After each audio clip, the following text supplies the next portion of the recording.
you. When Chairman Gallagher and I had that conversation with Elon Musk, he said that AGI was 5 to 6 years away. I was surprised by that timeline. What is your sense of how long we are from AGI? AGI is an ill-defined concept, and I think many folks. Could you define it, since we're not doing acronyms? Yeah. Yeah. You're the guy. Sorry. AGI stands for Artificial General Intelligence. The idea that we would build an AI that is sort of generally intelligent in the way that humans are. It's not a super well-defined concept because even in using the current AI systems, you'll notice clear limitations and issues and challenges that they have with doing even things like basic math.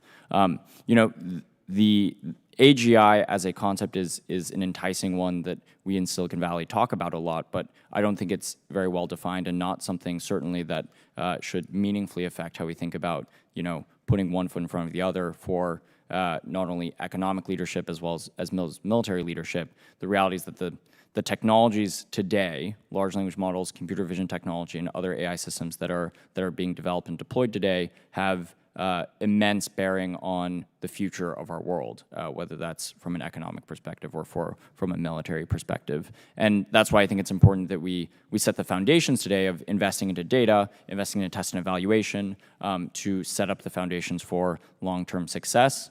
My last comment as it comes to AGI prediction timelines, I think this is often a way to sort of distract from the current conversation, which is, in my mind, very important.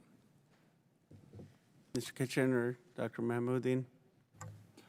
I think Alex is exactly right. The idea of artificial general intelligence, I think what we will be seeing is increasingly agile and capable foundation models or these types of generative AI capabilities that are going to be more broadly applicable. So one of the features of these foundational models is something that's called emergent capabilities. It's the idea that we created this algorithm or this foundation model to be able to do a particular task, and lo and behold, it actually can do this other thing without having been trained to do so.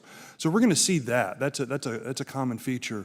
But I would say that the timeline that was given to you about artificial general intelligence in the next 5 years is aspirational. If it's good, anyway.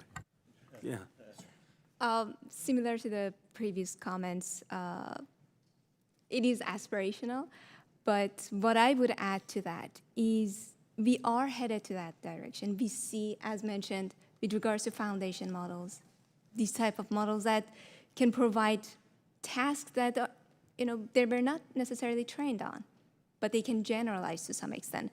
However, while we are heading into that direction, obviously not in 5 years, but we need to also invest. While we are investing on the research side of it, we also need to invest in the guardrails, to safety aspects of it, to make sure that we are able to mitigate the risks that we are anticipating with regards to artificial general intelligence. And maybe I'll quickly ask my last question, which is, do you think we need any DoD clearance for any types of AI like we have for nuclear technology? There are safeguards. There's only so many people who can get access to it. Mr. Wang, is there anything analogous in the AI space?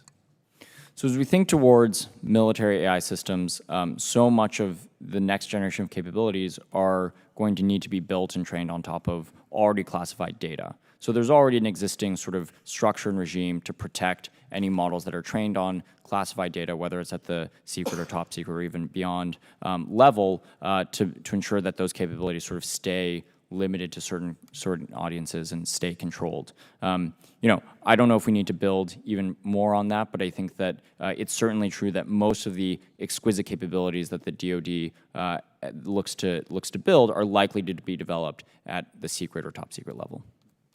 Thank you. Mr. Gates.